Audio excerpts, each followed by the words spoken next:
Hello, SepGo here. In this video, I'm going to present you a battle analysis. This is a battle that I won, and it's a pretty interesting one, so let's watch.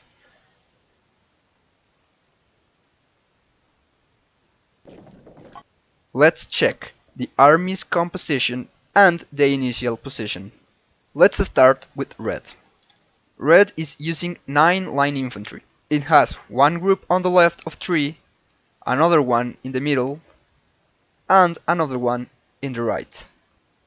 There's also 2 pieces of heavy artillery, one here and another one here. And finally, for the cavalry, Red has 2 medium units and 1 heavy unit. Red starts the game presenting a defensive formation.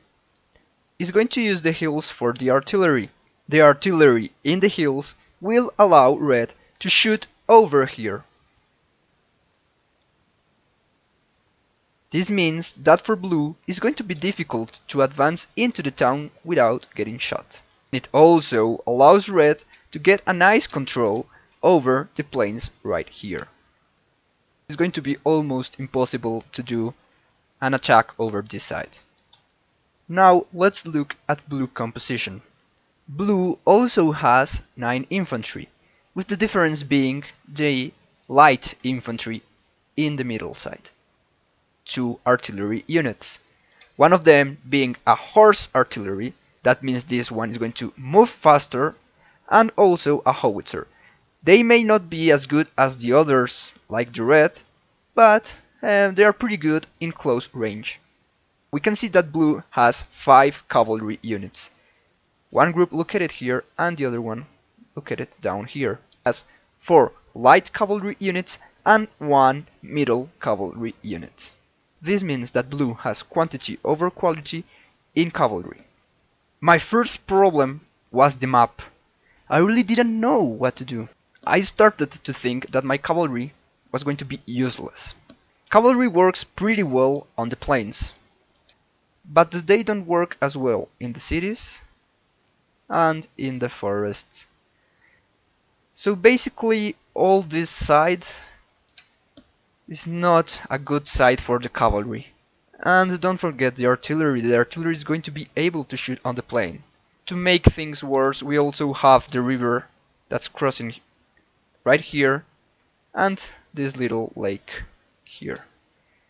So knowing that it was going to be difficult to use the cavalry over the side, one plan was to move the cavalry up here and then further down here, maybe trying to get around. That plan takes a lot of time. I also put my other horses up here, maybe hoping for a push into the city, and also for maybe pulling them out and merging them with the other ones. I really didn't know what was going to be Red's starting position. So actually my starting position is just more like the standard one. With the horses on the side and in the middle, like the games just leaves it. Nothing more. Who knows? It was just waiting for my enemy's starting position so I could do something else.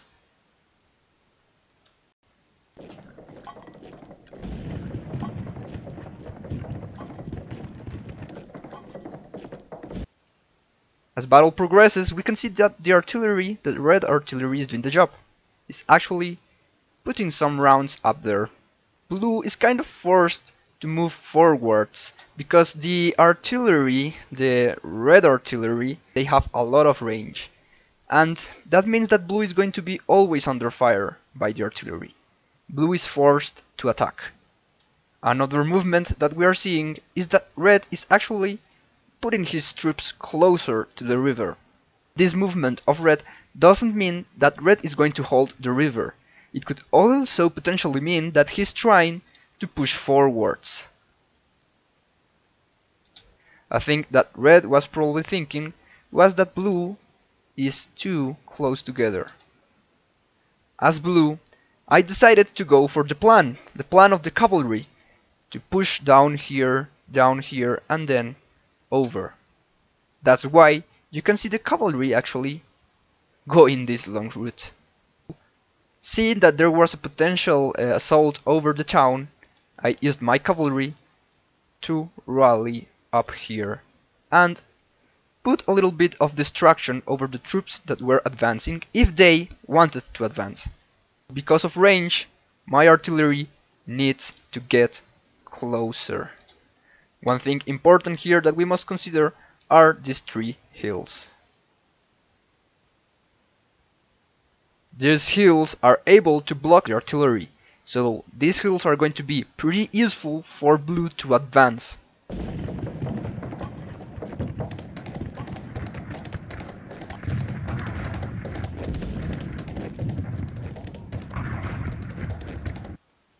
For a moment in the battle, I was holding the line here. I was considering a possible attack of red up where my troops were. That's one of the reasons that my artillery is here. They were ready to shoot at anything that was going to get over here. But red decided to defend, so red is just going to hold here next to the river. Seeing that red was proposing this kind of battle, I had some ideas to start pushing forward. One of those ideas was to bring this light infantry close to the enemy line. This light infantry does a lot of damage in range, so I want to get him close so he can actually shoot over the enemy lines. But this infantry is not going to be alone. The other infantry is going to start slowly advancing and securing terrain. And also my artillery needs to move forwards. The plan of the cavalry is going pretty well by now. They are close now, they are getting close to the side, and now they are kind of giving some pressure to the right flank of the red. You might think that these cavalry units are going to go around with the other ones and get into the right flank of the red, but for this battle I have another plan for these units, and you'll see it in a moment.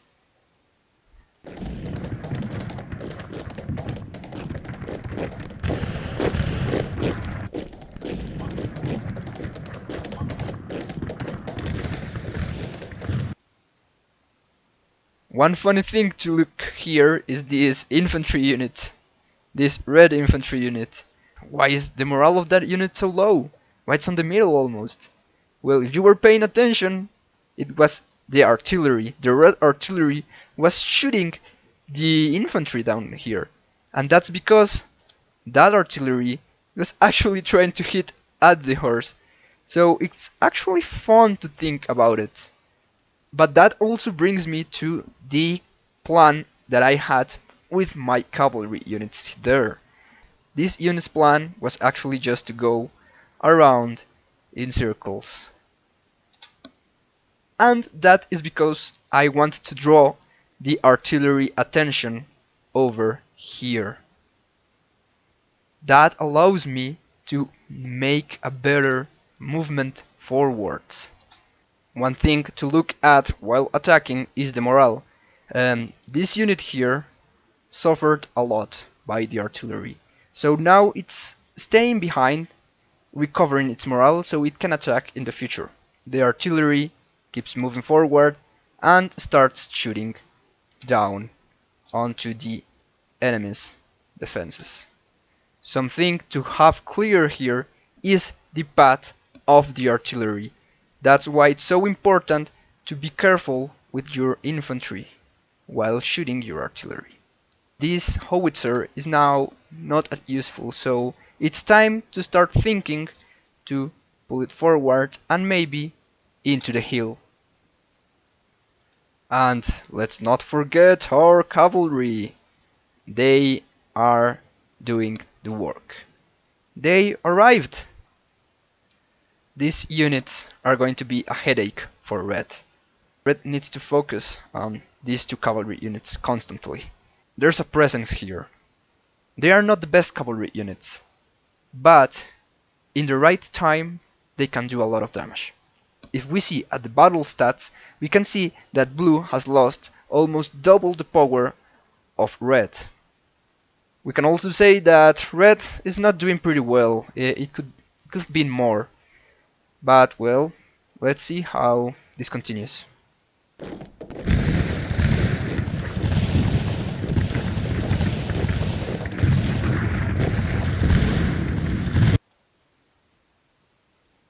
In this position, we can see that red firepower was really good, especially in this hill.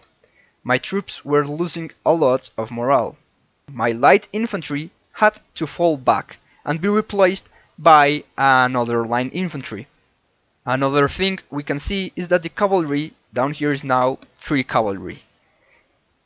In this moment, red can think of a possible assault and start charging into the hill and into the city. That's because of the morale. The morale is pretty low down here. But one thing to consider while charging is the number of units. Blue has almost all its infantry units down here and 1 reserve here. The red in the other side is not going to attack with the full infantry. That's because this infantry down here need to be careful with the cavalry. And even if the cavalry of the red starts to fight with my cavalry, there's also the other pressure of the cavalry down here that can potentially intercept any red forces in this direction. So it's not going to be easy for red to do a successful attack over here.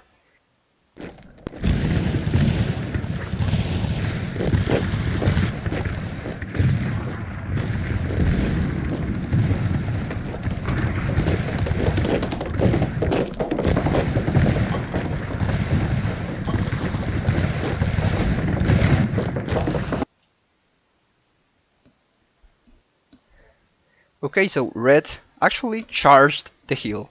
The battle for the hill was really not good for red. Now the morale of the troops are pretty low, 1 is routing, so it was a pretty big loss for red over there. And it all went how I was preparing to. Numbers were able to hold them. But one thing important here is the artillery. The artillery is now in a pretty good position, and it allowed me to shoot over here. So yeah, that was pretty good over there. Also, we can see that my cavalry units that are down here are now starting to move to the left side, because in this moment I'm preparing a counter attack. I'm preparing to push up here and start advancing into the enemy's HQ. Red needs to go back again and hold the positions he had.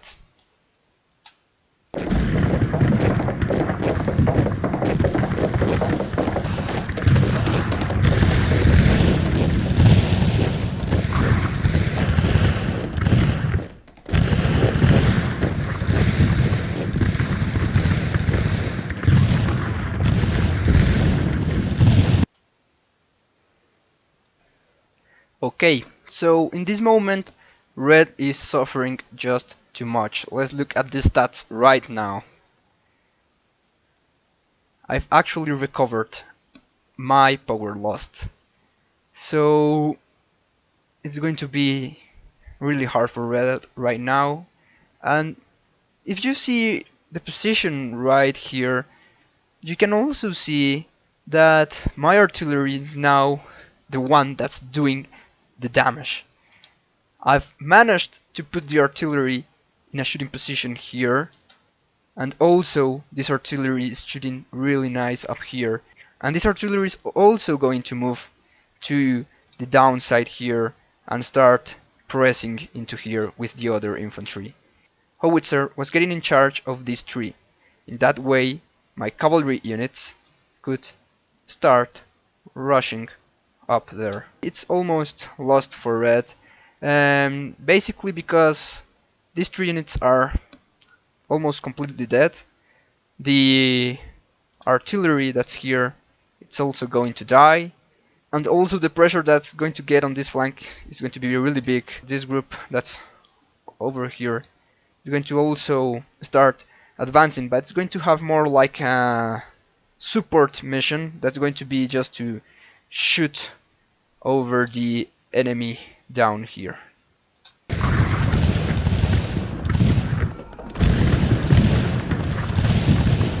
As you can see, the enemy took the bait with the horses and my infantry starts to push.